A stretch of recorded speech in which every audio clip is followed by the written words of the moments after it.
I Fought the Law is a song written by Sonny Curtis of the Crickets and popularized by a remake by the Bobby Fuller Four, which went on to become a top 10 hit for the band in 1966 and was also recorded by The Clash in 1979. The Bobby Fuller Four version of this song was ranked number 175 on the Rolling Stone list of the 500 greatest songs of all time in 2004, and the same year was named one of the 500 songs that shaped rock by the Rock and Roll Hall of Fame. History: the song was written in 1958 by Sonny Curtis, and recorded in 1959 when he joined the Crickets, taking the place of the late Buddy Holly on guitar.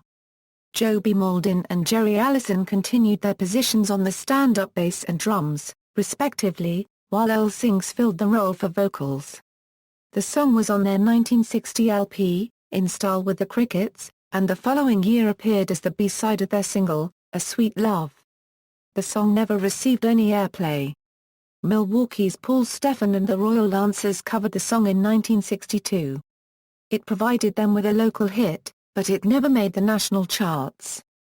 In 1964, Sammy Masters recorded his cover of the song.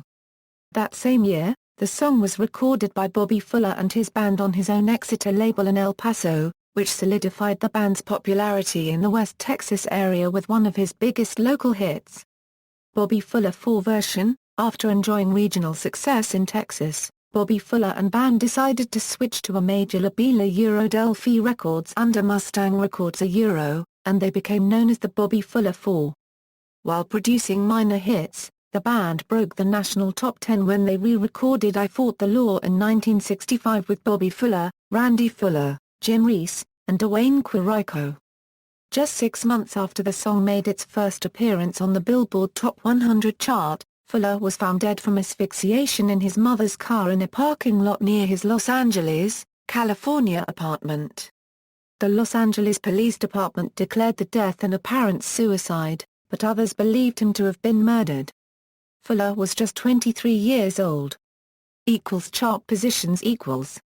The Clash version: in mid-1978, The Clash were working on their second album, Give 'Em Enough Rope.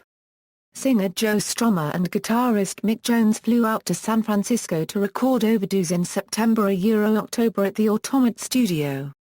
The owner of the Automat kept his collection of classic jukeboxes distributed around the various rooms of the studio complex.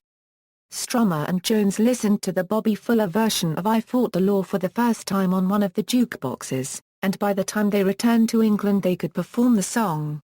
Originally Sid Vicious was going to record the cover as part of his first big comeback after allegations of him murdering his girlfriend were behind him to make music again, but he died in early 1979.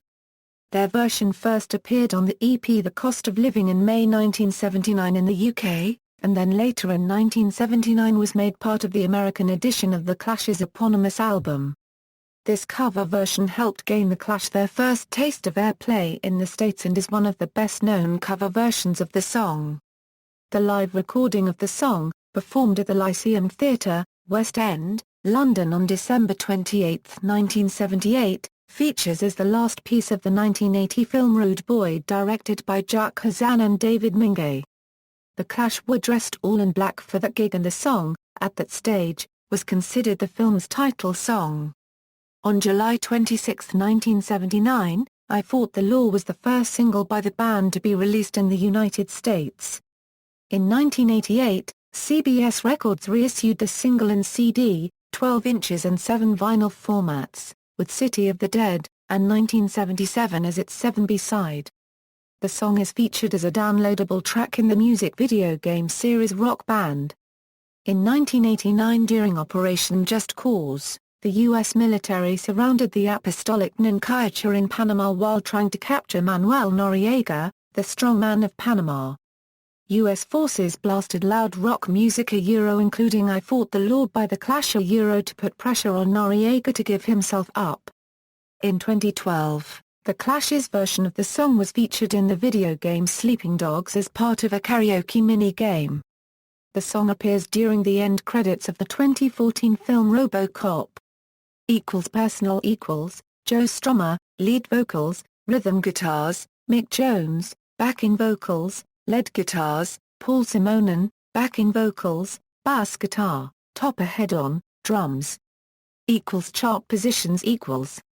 Hank Williams, Jr. version. In 1978, country artist Hank Williams, Jr. recorded a version of the song that would appear on his 1979 album Family Tradition. Released as the album's first single, it was a moderate hit and peaked at number 15 on Billboard's Hot Country Singles and Tracks chart, giving Williams his first top 15 single in 4 years. Chart positions equals. Dead Kennedys version. The punk band Dead Kennedys put together their own version of I Fought the Law shortly after San Francisco politician Dan White murdered city supervisor Harvey Milk and Mayor George Moscone in 1978. Most of the lyrics were rewritten so the song was from White's point of view, and the chorus was changed to I fought the law, and I won. The song portrays White as someone who got away with first-degree premeditated murder and is unrepentant about it and specifically cites his use of the diminished responsibility defense. It also makes use of the reference Twinkie defense, where lead singer Jello Biafra sings Twinkies are the best friend I ever had. Other versions. Sam Neily's version of the song went to number 54 on the Billboard Pop charts and number 61 on the country charts in 1975. Hank Williams Jr. had a number 15 country hit with the song in 1978 and another country version by the Nitty Gritty Dirt Band went to number 66 in 1992.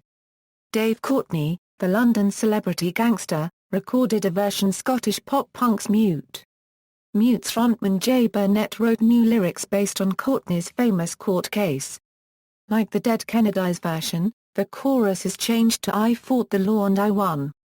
In 1999, Mike Ness of Social Distortion covered the tune on his second solo album, Under the Influences, which peaked at number 174 on the Billboard 200.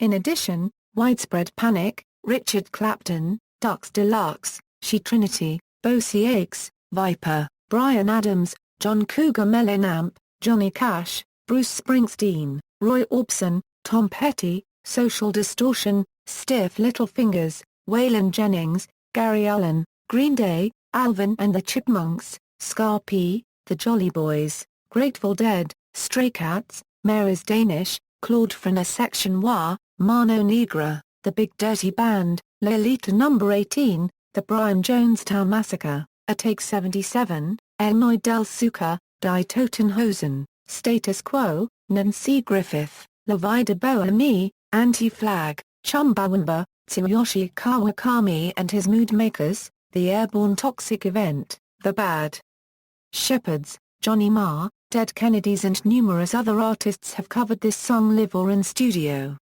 For the 2003 film Intermission, Colin Farrell recorded a version of the song, singing it in the guise of his character in the film.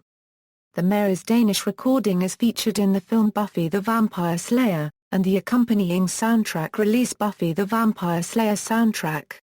References. External links, full lyrics of this song at Metro Lyrics.